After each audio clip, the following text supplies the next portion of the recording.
Yeah.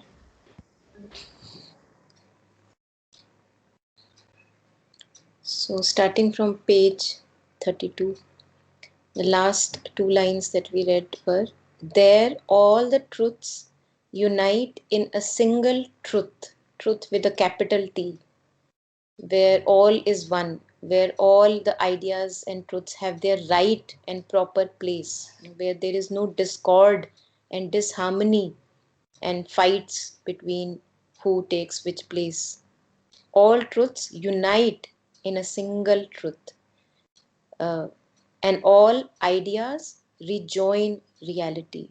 So all the ideas, even when the ideas are distortedly in distorted forms, kind of come out of our mouth, we kind of filter it out through our minds, they somehow get distorted in their expression, the ideas, while the only source, the one single source of all ideas is one truth. The source is only one.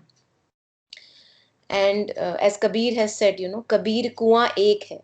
So the well is only one, the source is only one, and there are kind of ideas springing out from those that one source. And it may appear that when they are in manifestation, it may appear that they are, how can they be, kind of related at all? They appear just totally extremely opposite to each other. And yet if we uh, look at them from a higher standpoint, from a larger perspective, from this state of consciousness where all is one, it's a fact, then we see that all the ideas find rest in that truth, find peace and rejoin their reality. What do we mean by real? Real is referred to anything that is. The isness of things is the reality of things. And that is the very thing exists. So what truly exists? We think that the body exists, we think that the world exists, but what is the basis of all that existence? That is the sole reality of each one of us. So there, in that absolute truth, all the ideas found their home, they kind of rejoin back their reality. So we were to begin from this newer paragraph. I'll just color it and one of you can read it. And please keep sharing whenever you have anything, any reflection to share. Yeah, the lines in blue.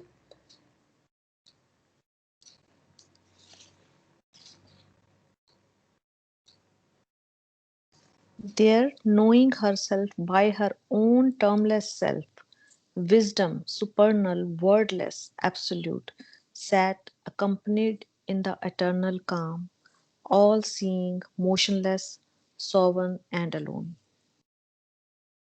Yeah.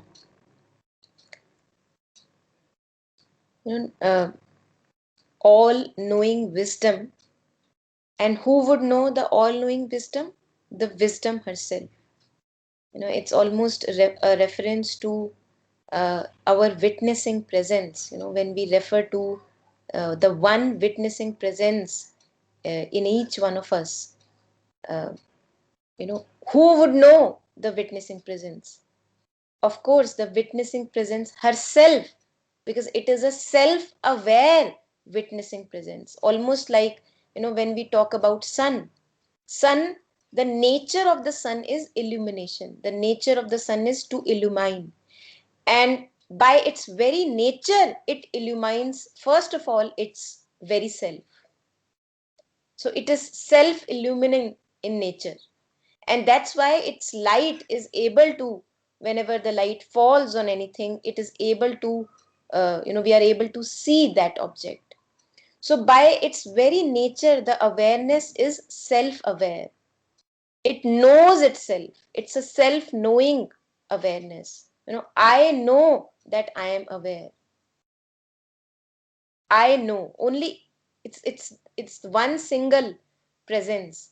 There is no multiple presences after, that, for example, there is awareness and then there is at the back side of awareness somebody is standing looking at awareness. Not like that. It's a self aware awareness. So there, knowing herself by her own termless self. Who knows that absolute wisdom, supernal wisdom?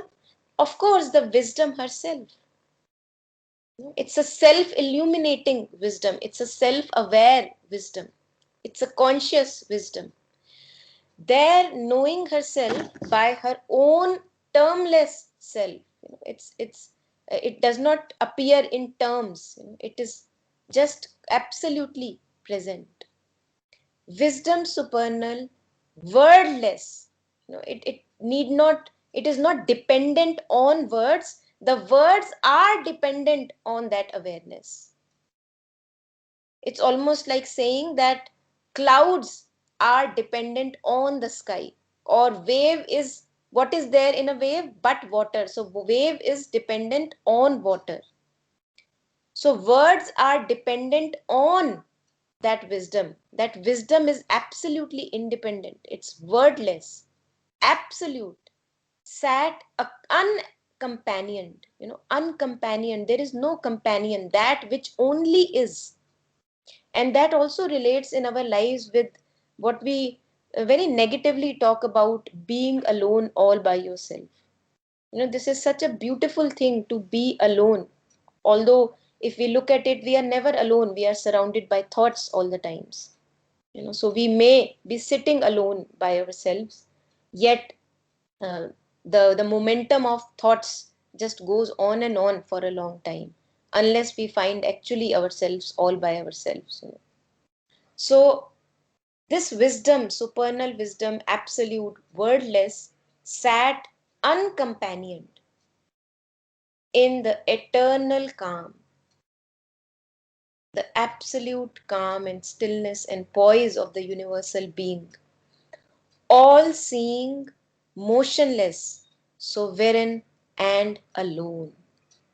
All seeing, it is the witnessing presence, it is the basis of all existence. And just like I was sharing that other day with, I think, Chitraji, that earthquake can be measured only by an instrument which itself is not swayed by the earthquake. So to witness change, by nature I need to be absolutely immovable. And that is this witnessing self, immutable, an immovable presence, all seeing, motionless. It is the basis of all that moves. Reference to also the Shiva and Shakti. The Shiva aspect is the witnessing aspect, and it is the basis of the Shakti to manifest in life. Just like when we hear about the story of creation, uh, mother shares that there was only one that was there, the only one that was. And then it manifested out the Aditi or life force or Shakti out of himself. So, first there had to be this motionless, absolute presence. And from that originated Shakti or the movement or the life force, which gave birth to all the creation. But the basis still is that immovable self, the one self. There is Brahman, or they say as universal Brahman, right? So these are the experiences of expanding consciousness of Ashwapati. And when we talk of Ashwapati, it is referring to, obviously, Sri Aurobindo. It's his own experiences. So layer after layers of ignorance are being shed, and he's it's a continued expansion of consciousness, from uh, individual self to transcendental self and universal self, continued expansion. So it's a reference to those experiences. Yeah. Who would like to go?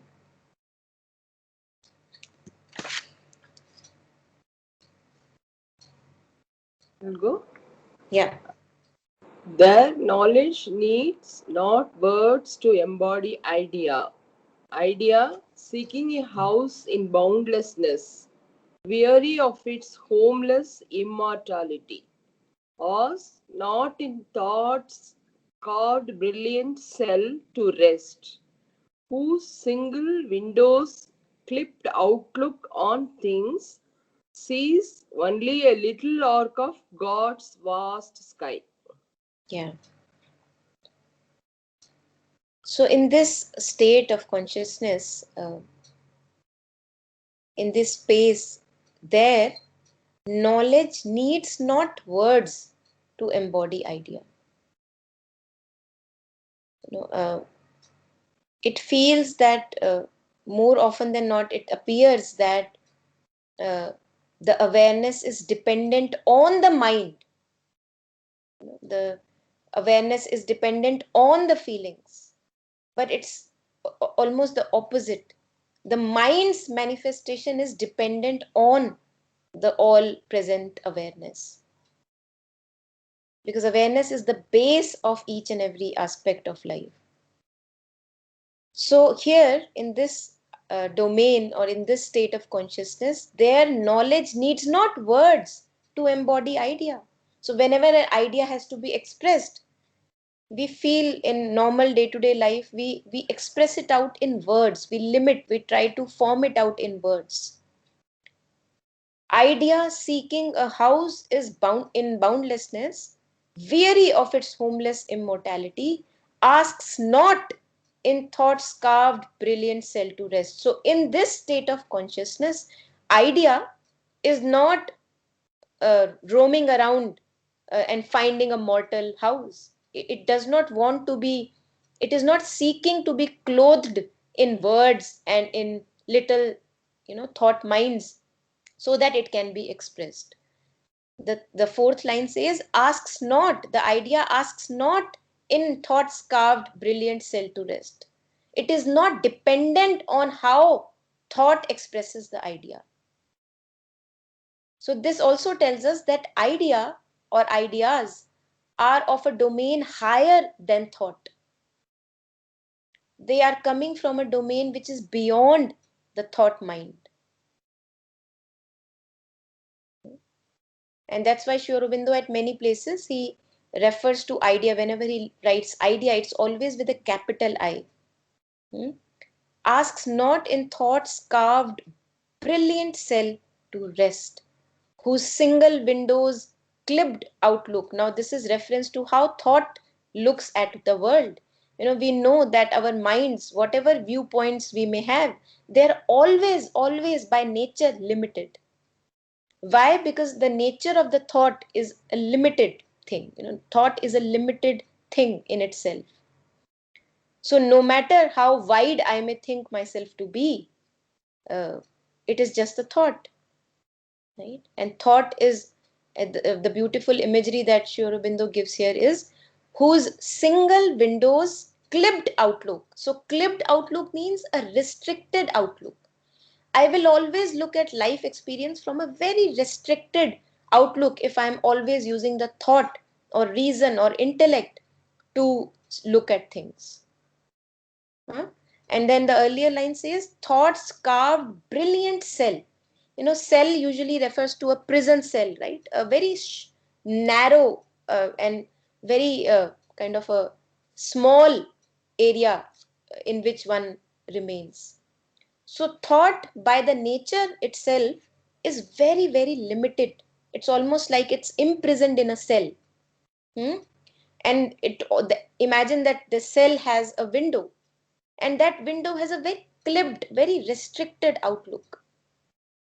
So the idea in this state of consciousness is not dependent on thought's clipped outlook, or it does not want to be clothed in thought's form.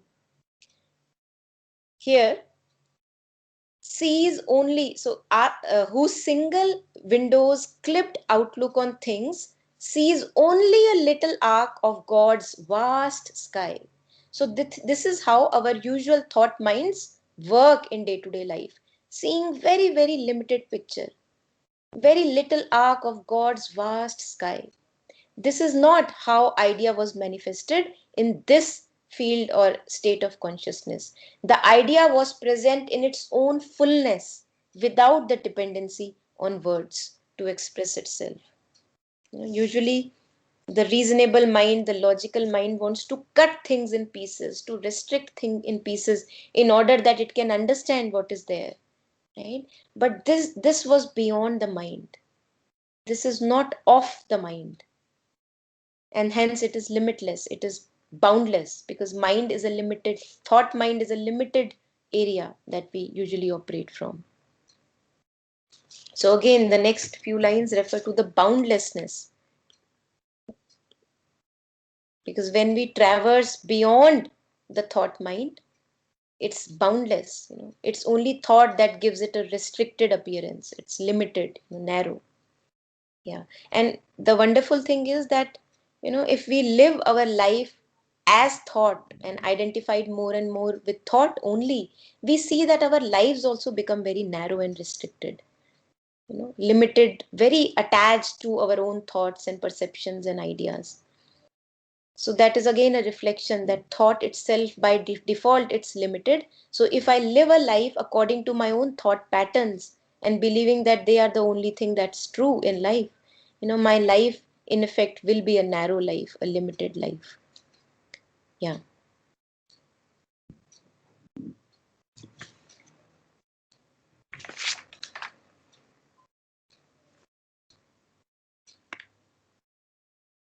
Yes, who would like to read?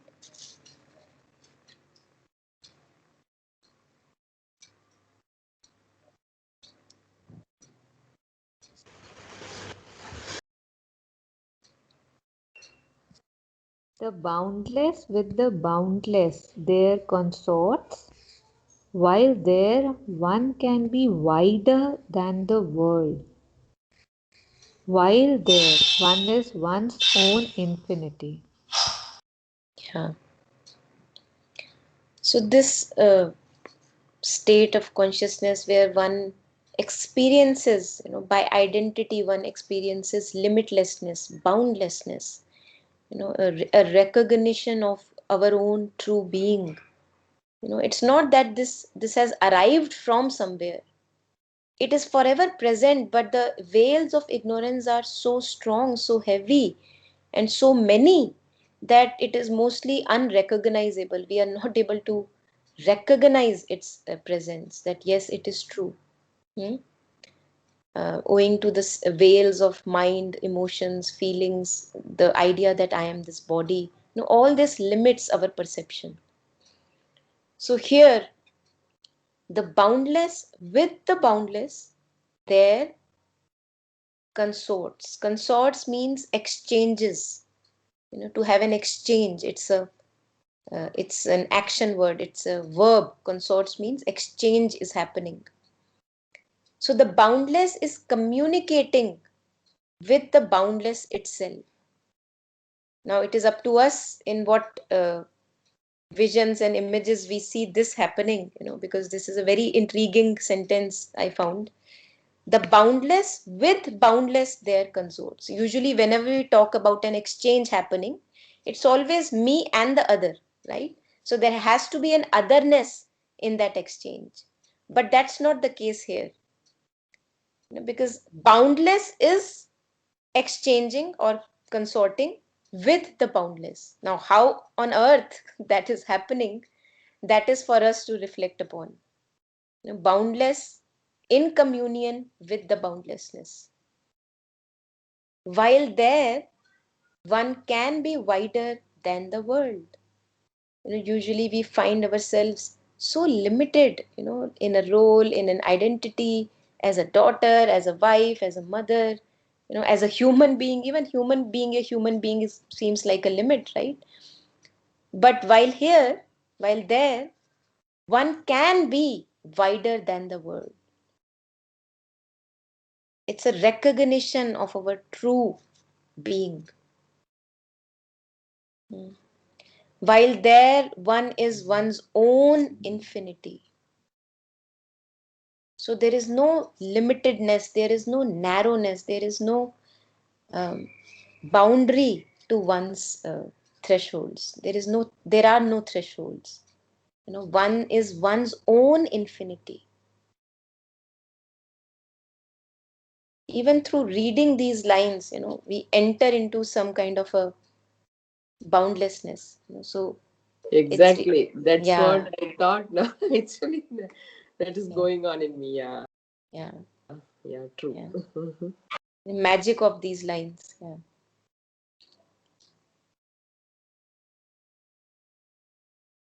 Yes. Usually, the way we live almost as a prisoner, prisoned by the mind, prisoned by the feelings, prisoned by the body. And yet, as mother says, that uh, difficulties are not in outer circumstances. So it may appear that my body is limited. How can I be, self-aware? How can I be infinite?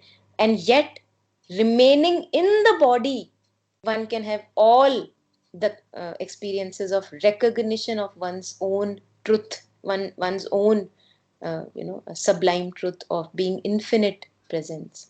This is possible remaining in the body, and I think that is why again and again human life is considered so precious, so precious, because this is possible only in human birth, that this recognition of who we truly are happens more and more.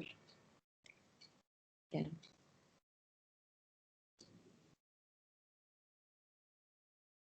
So the center, yeah, I think that would be coming in the next lines also. His Ashwapati's center now shifted to this wider consciousness.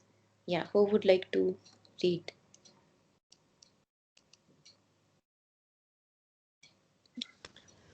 I can go.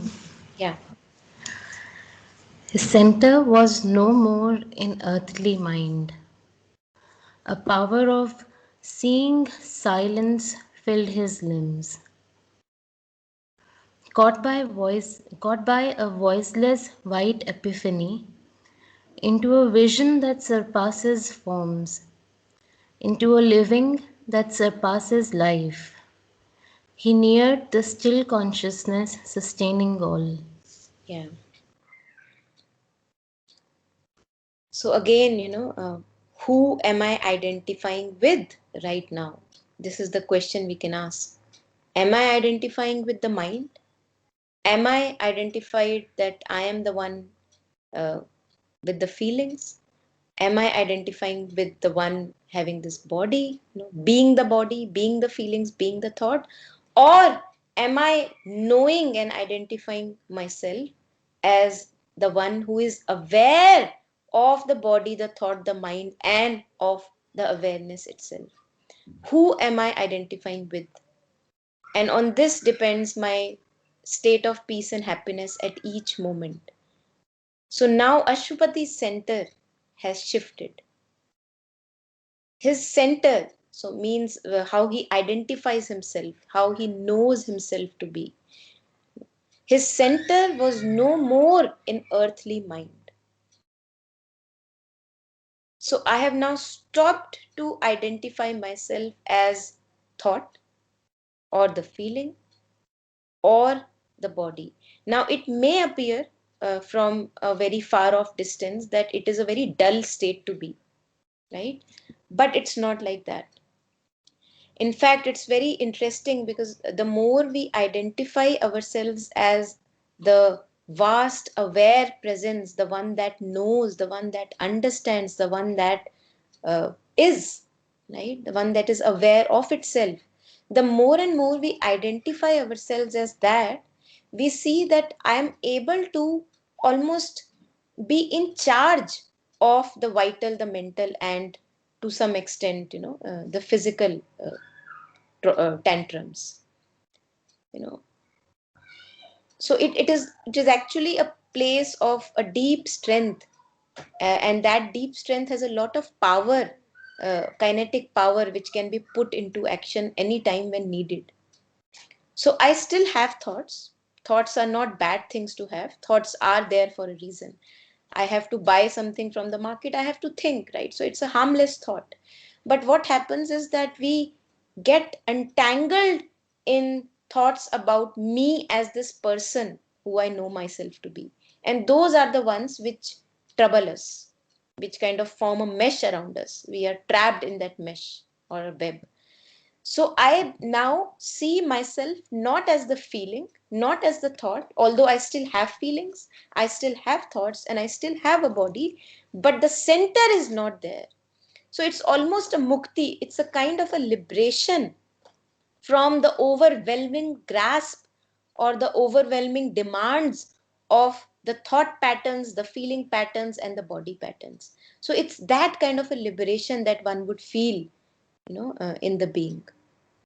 And yet, overall things remain the same. Thoughts are still there, feelings are still there, body sense perceptions are still there, but I know myself more and more as not that, but the one who is able to sustain all that as the base of all that happening, right? So there is a lot of freedom that comes. It almost one reclaims the power back, which we have given to thoughts, feelings, and stories and ideas in our head. So this is what is happening, just touching upon it.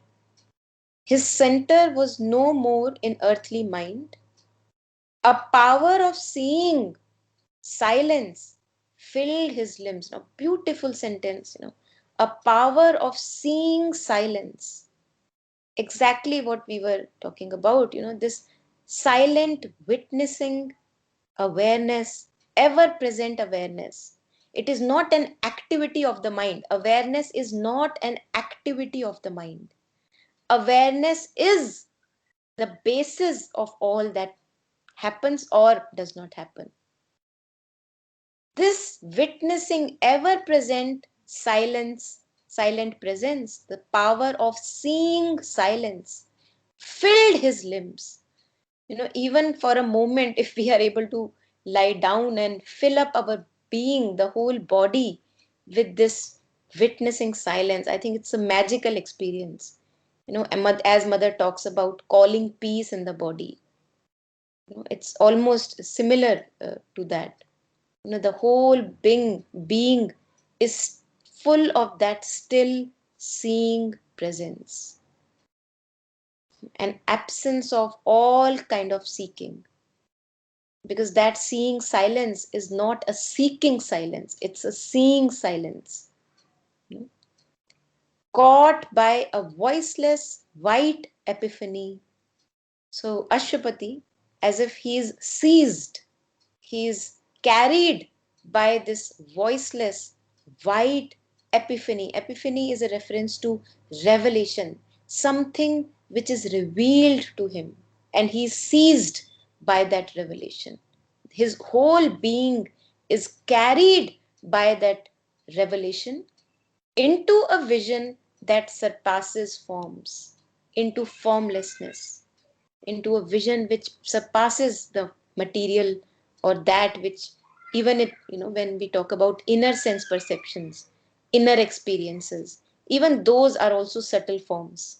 So now he was carried as if by this white epiphany, by this white revelation that happened with him, into a vision that surpasses forms, into a living that surpasses life, into a different kind of a living. He neared the still consciousness sustaining all, the base, the immovable base of all existence. As we were talking earlier, the Shiva and the Shakti. Shakti arises out of the immovable Shiva. He neared the still consciousness, which is the base of each atom in existence. So that is what he came close to. He neared the still consciousness sustaining all. And this is how, when we talk about, I think we'll read it later also, when we talk about, how to find peace in the middle of confusion.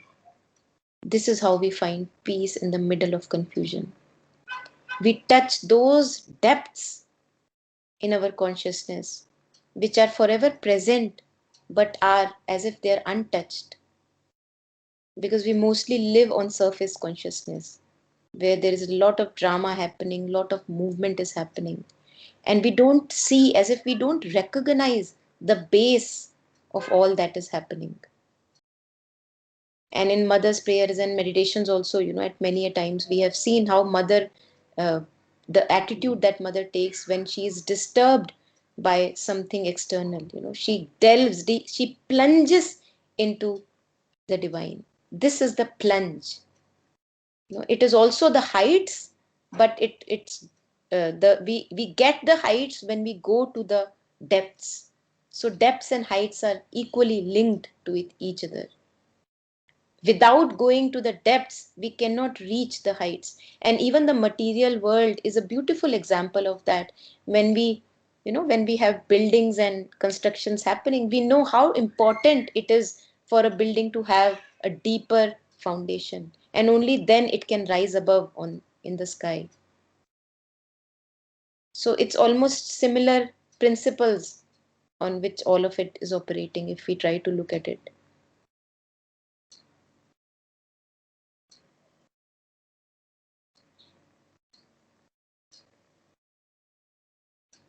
Yeah.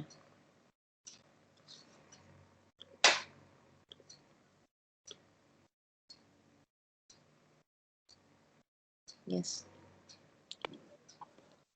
The voice that only by speech can move the mind became a silent knowledge in the soul. The strength that only in action feels its truth was lodged now in a mute, omnipotent peace. Yeah.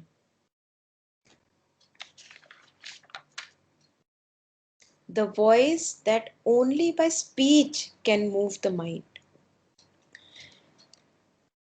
Usually, as we were seeing in other lines before, that words are needed, speech is needed to manifest an idea, or in our day to day life. We need, as if we are dependent on words for us to reach an understanding many a times. Although understanding is completely different from uh, words, one can also look it in a way that, the moment you ask yourself a question, and this is also the way of communion with the divine. What we do is, for example, I may have a booklet or a journal in which I write to the divine. So what you do is you place the question in front of the divine, and then you leave it, right? You left the question there, and then before the resolution arises, there would be a gap time. So I ask myself a question, I almost forget about it. There is this gap time, and then another thought after some time arises which appears to give the resolution, or maybe a hint towards the resolution. Now, what happened in this gap time? In this gap time, where there is no thought. In this gap time, we touch the source. And why we don't really recollect it? Because it is not something objective, like a laptop is very objective thing. I know that I touch a laptop, but I cannot really recollect the touching of the source, because it is not the domain of the mind. It's the mind that recollects, right? But when the mind is absent there, the recollection is a little hard, right? So something happens in this gap time, in between the question and the resolution. And there, immediately we say to ourselves, now I understand.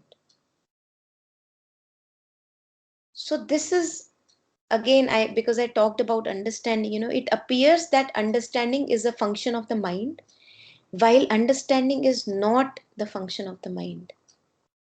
And that is why the power of understanding that each one of us has is one with the power of seeing, the power, the clarity, the light of consciousness.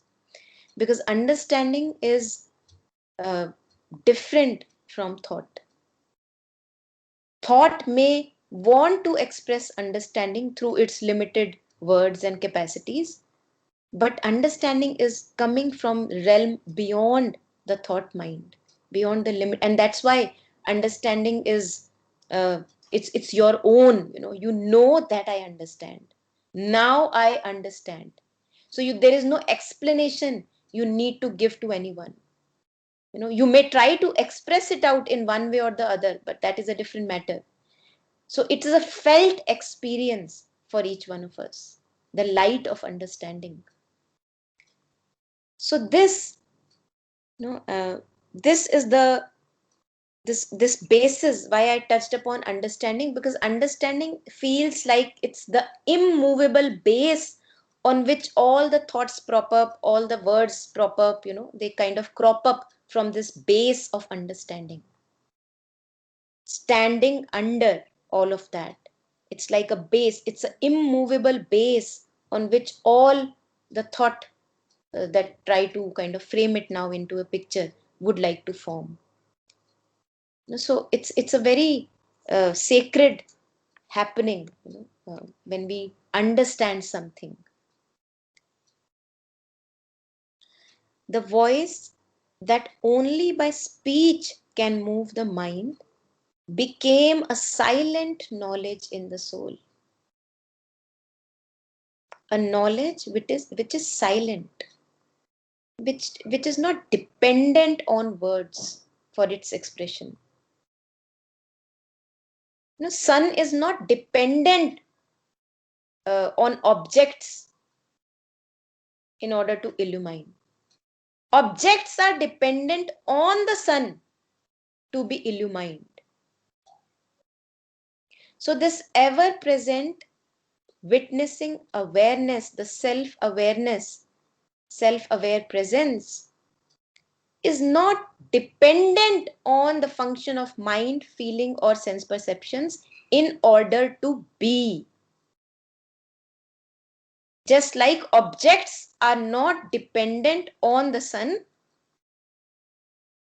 the sun is not dependent on the objects for its illumination. The sun is forever self-illuminating.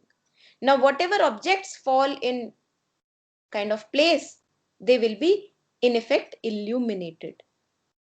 So the mind that is illuminated, the feelings that are known or that are illuminated, the sense perceptions that we perceive or that we become aware of, are all happening owing to the presence of this aware presence. If awareness is absent, one cannot even know that one is listening, right? How would I know? How would I know that I am sensing? So this knowing is the basis of all perceiving, sensing, and even mind and feelings. This silent knowledge, which is independent of all the instrument of the being, the strength that only in action feels its truth. Usually whenever we talk about strength, we talk about action.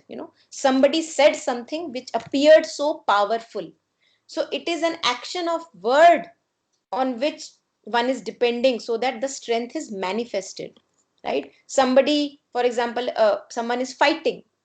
So fighting is an action that is happening. In that I will know who has the strength or who does not have the strength, right?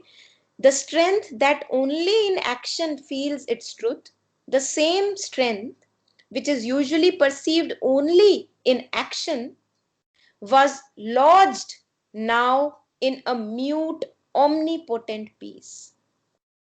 Now, this strength, which is usually just perceived owing to action happening, was now as if lodged, deeply embedded in this omnipotent peace, the still being that Ashwapati got aware of, the stillness of the being. Omnipotent, all powerful, a peace which is all powerful and ingathered. It is not a peace which is spilling itself out. It is not a strength which is spilling itself out.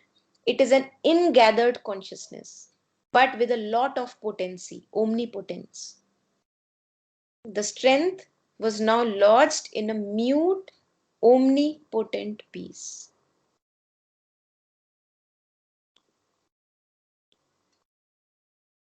Yes.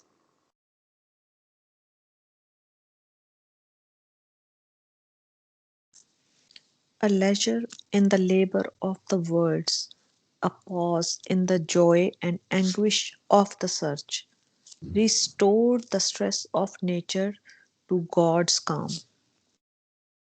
Yeah. A leisure in labor of the words. So now, in Ashupati's experience, he is experiencing a kind of a play now, more like a pause or a relief from the struggle of life.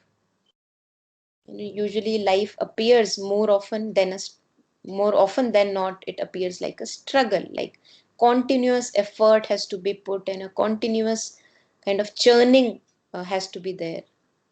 A leisure in the labor of the worlds, as if worlds are trying to manifest something out in their desire to manifest truth more and more, almost, you know, pushing our thresholds, that one is incapable, and then struggling to become capable.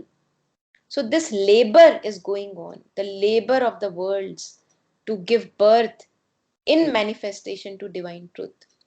Now he experiences a pause in that labor, a pause in the joy and anguish of the search. Why joy and anguish? Because when we have struggles in life, there is a anguish because there is pain and there is, like a struggle of some sorts. We have to constantly push our thresholds more and more. Uh, and yet there is a joy. Why joy? Because whenever we progress, whenever we overcome an obstacle in our own life, in our inward life or outward life, there is a joy. So he experiences this pause of this continuous struggle that we are usually into, a pause in the joy and anguish of the search. That is what he experiences, a leisure in the labor of the words. So a moment for a relaxation. When we say leisure, we are relaxed in leisure, right? We are not wanting to become something. We are just at leisure. We are just at ease. So this is the ease that was a marked nature, or a kind of a quality, if one can use that word, of that state of consciousness, the still being that he became aware of. A pause in the joy and anguish of the search restored the stress of nature to God's calm. Usually nature is striving to become something. For example, one can say there is restlessness, and I am striving to arrive at rest. So there is a continuous striving going on. This tension of this continuous striving was restored, because whenever we are tension, we are in stress, there is a continued tension. Imagine that there is a rubber band. If you kind of pull it apart from both sides, there will be a tension. It wants to expand itself. The rubber band wants to expand itself, so you pull it out from the sides, and once you just leave it may hurt for a second. Once you leave it from both sides, you will see that it's at ease. It's not wanting to become anything. It's in its natural poise. So that is how the stress was restored the stress of nature to God's calm. Sri Aurobindo talks of being and becoming. So in beingness there is no rush. In beingness, there is no becoming necessary. Being is complete as it is. But when we talk of becoming, there we feel there is a little tension, there is a little stress, right? In order to become something. So that stress of becoming which the worlds are laboring themselves into, it was restored in this God's calm, restored to God's calm. This is what happened as a result of uh, his experience of this expanded state of consciousness, a recognition of his true being, where everything is at its rest.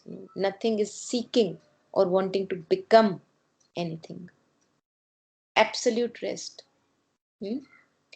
And now he, Sri Aurobindo talks, it's a long line now, long a few lines. He would talk about what all came to rest, what all was not running around in this uh, state of consciousness. So I'll just read this last line.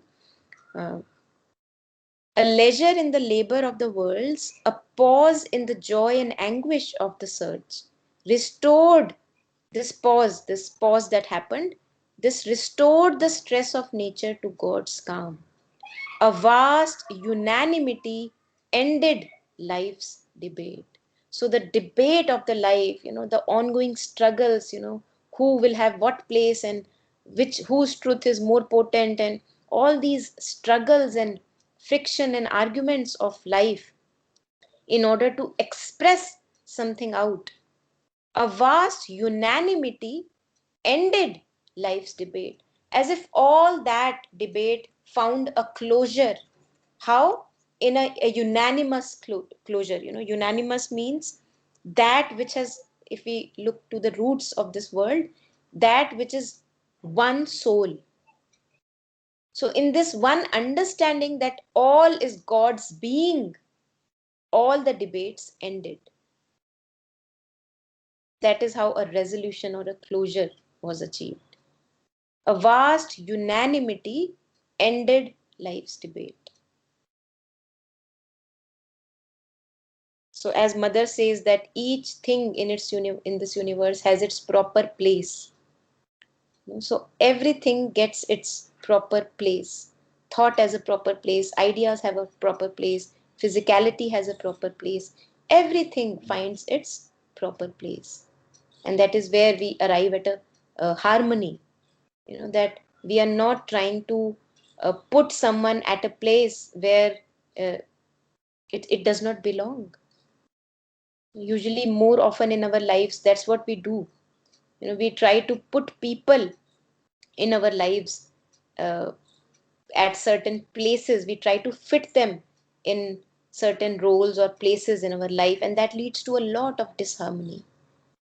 For example, this phrase that pati parmeshwar hota hai, this phrase we used to discuss it earlier, that it's a wrong understanding that the only pati for everyone is Parmeshwar, not that pati is Parmeshwar. Your husband is not your uh, God. God is everyone's husband. So again, putting someone at a wrong pedestal. You can have a friend in life, you can have a person who you relate with in life, but everyone has a proper place. And when we do not know these proper places in life, that's where disharmony arises, because we are trying to fit ourselves in a role which is not the right place for me. Hmm?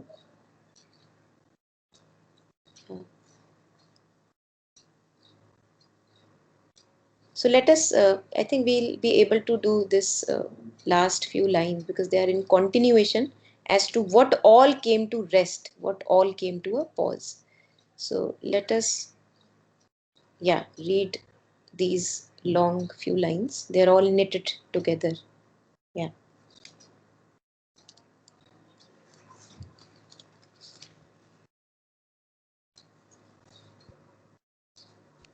Should I read? Yeah, please. The war of thoughts that fathers the universe, the clash of forces struggling to prevail, in a tremendous shock that lights a star, as in the building of a grain of dust. The grooves that turn their dumb eclipse in space, flowed by the seeking of the world's desire, the long regurgitations of time's flood, the torment edging the dire force of lust that wakes kinetic in earth's dullard slime and carves a personality out of mud. The sorrow by which nature's hunger is fed, the oestrus which creates with fire of pain, the fate that punishes virtue with defeat, the tragedy that destroys long happiness, the weeping of love, the quarrel of the gods, seized in a truth which lives in its own light. His soul stood free, a witness and a king. So this is a long list of things that came to a pause in this state where Ashwapati is. So what all goes on? That's what Sri Aurobindo shares with us here, and what all came to a unanimous end of this debate. The war of thoughts that fathers the universe. We were reading, I think it was last session that we were reading Sri Aurobindo shares, conflict fathers the universe. And there's another Greek philosopher on which I think Sri Aurobindo has written also, Heraclitus. He says, war is the father of all things. So whenever there is friction between two seeming opposite forces, something new is born. So the war of thoughts, and these are not human thoughts that are at war, the war of thoughts, these are uh, universal thoughts which are kind of opposing each other, and in that friction, in that argument, something is born. Hmm?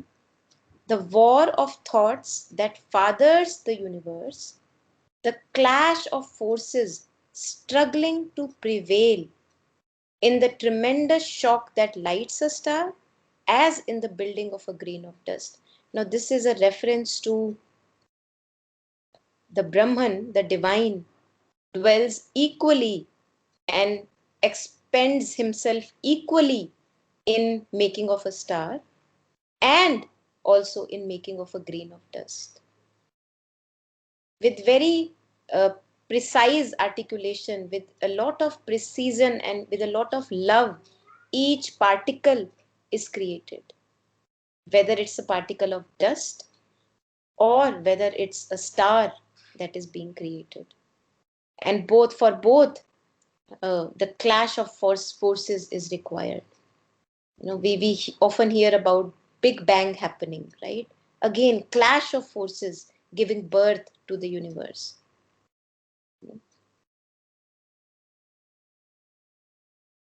The grooves that turn their dumb ellipse in space. This is almost a reference to, imagine that the orbits of the planets in which the planets go about the sun, just a reference to our own solar system.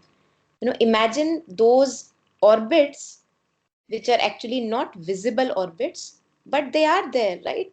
How on earth will earth go on moving around in this groove which is not even visible, right? So this is a reference to those grooves, the grooves that turn their dumb ellipse in space, and also to the grooves of our own patterns of life, the way we begin to live, as if there is a subtle orbit that has been grooved in which I'm stuck. As if, for example, Jupiter is stuck in its own orbit, Earth is stuck in its own orbit, and just like that, we are stuck in the groove of our own limiting patterns, beliefs, and tendencies. And they are dumb.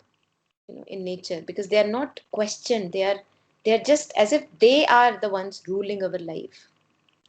The grooves that turn their dumb ellipse in space, plowed by the seeking of world's desire. So, how are these grooves formed?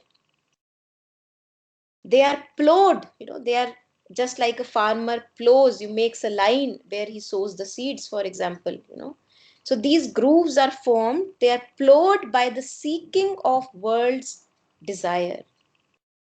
Mother says, Sri Aurobindo also says that desire is a force which is necessary to remove the matter or to move the matter from inertia to a state of action. So it almost, desire is a, or a fear, desire or fear are these forces which have their proper place in human existence or even in collective existence. Because if I am not afraid of, for example, a hunter coming in the forest, how would I save myself? So fear has its own proper place. Desire moves me out of bed to make a cup of tea or to survive, to eat food. This is what desire does. So these grooves are plowed by the seeking of world's desire, the long regurgitations of time's flood. It's really interesting, this line, long regurgitation. So all this is coming to a pause in this state of consciousness.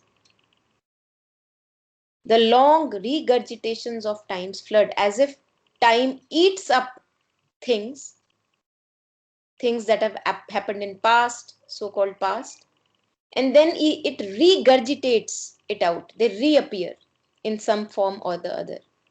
This also came to rest in this state of consciousness. Long regurgitations. It takes a lot of time to kind of, again make it reappear, whatever it has eaten up in the past. Long regurgitations of time's flood, the torment edging the dire force of lust that wakes kinetic in earth's dullard slime.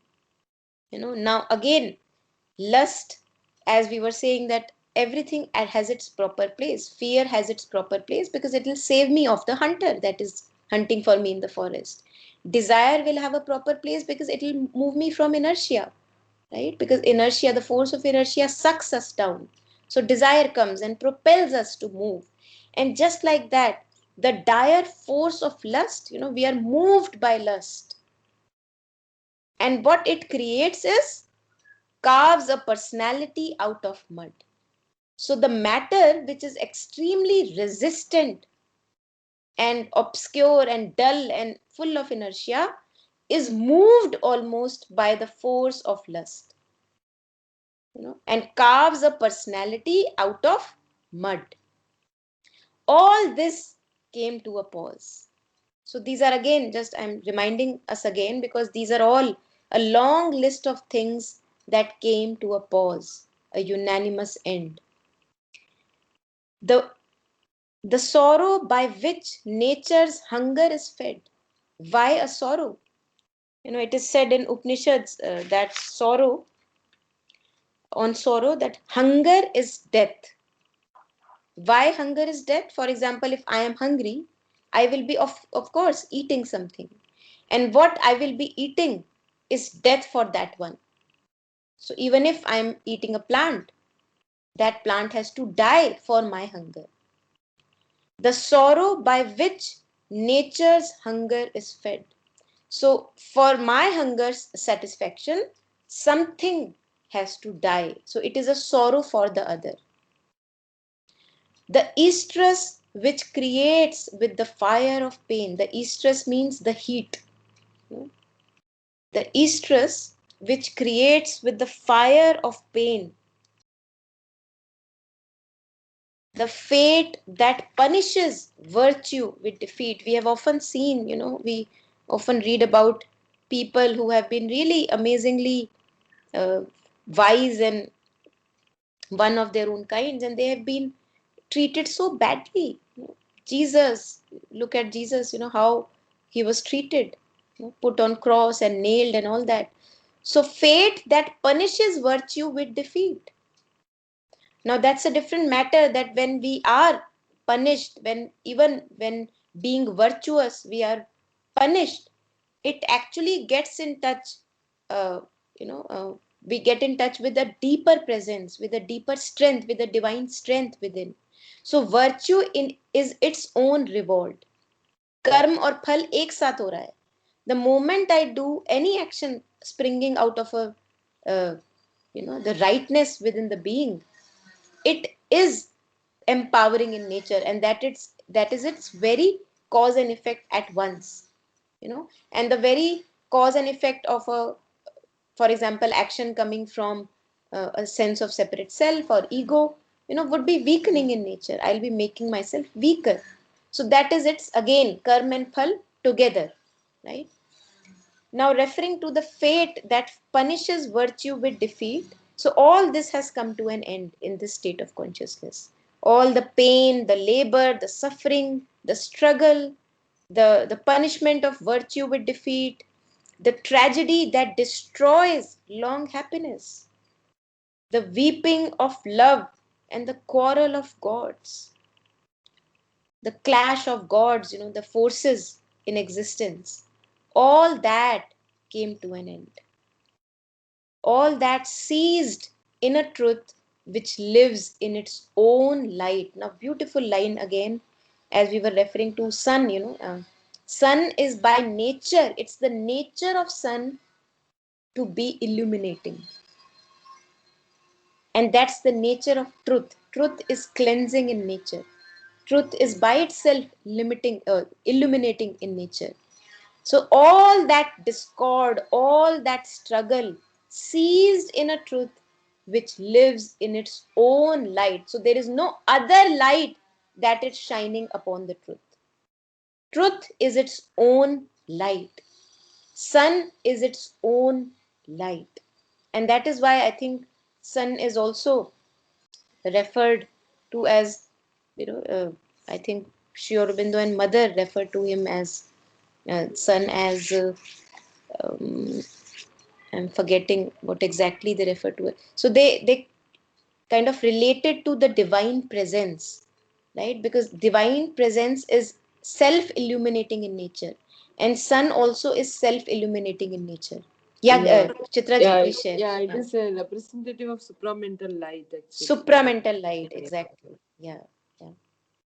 So a light which is sufficient onto itself, a light which is not lit by anything other than itself. Yeah, thank you for sharing that. So his soul, Ashwapati's soul, stood free, a witness and a king. Now this is, imagine, all the power that we give away and keep giving away has been reclaimed in this state of consciousness.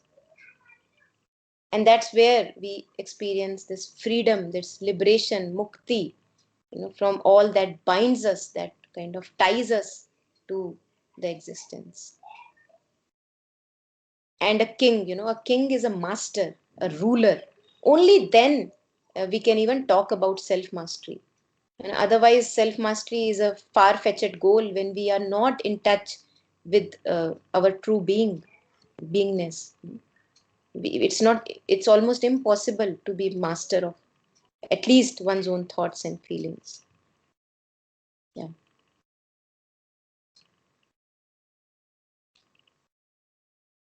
So it's only in this knowingness, it's only in this identification with our truth, uh, with our true beingness, that we can stand free, first of all, and then as a witness and a king. Otherwise, we'll always be begging with a begging bowl in hand, always seeking for somebody's approval, or maybe things and persons in life and in from material world. And it is not to say that these things not happen uh, when we move closer to our own beingness. They still happen, the world still is, and you still are a part of a family, and you still have things going on around. But now there is no dependency on them in order to have your peace and happiness. You are a master in your own right. You are a king of your own self. Nobody else can rule you. Otherwise, we allow people to rule us, and then we suffer because it's an improper place for people to rule us. They cannot have this place in our life. No one has the capacity to rule us, and that's why it becomes a cause of suffering. So I think we can stop here. If there is anything coming to you, please share.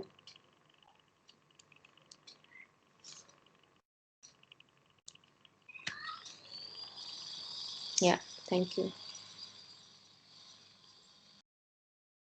Yeah, thank you, Monica. Again, Thank all these beautiful lines really Yeah, yeah, connect you with Shervindo's consciousness. Yeah, totally. Yes, yeah. thank you. Thank you. Yeah.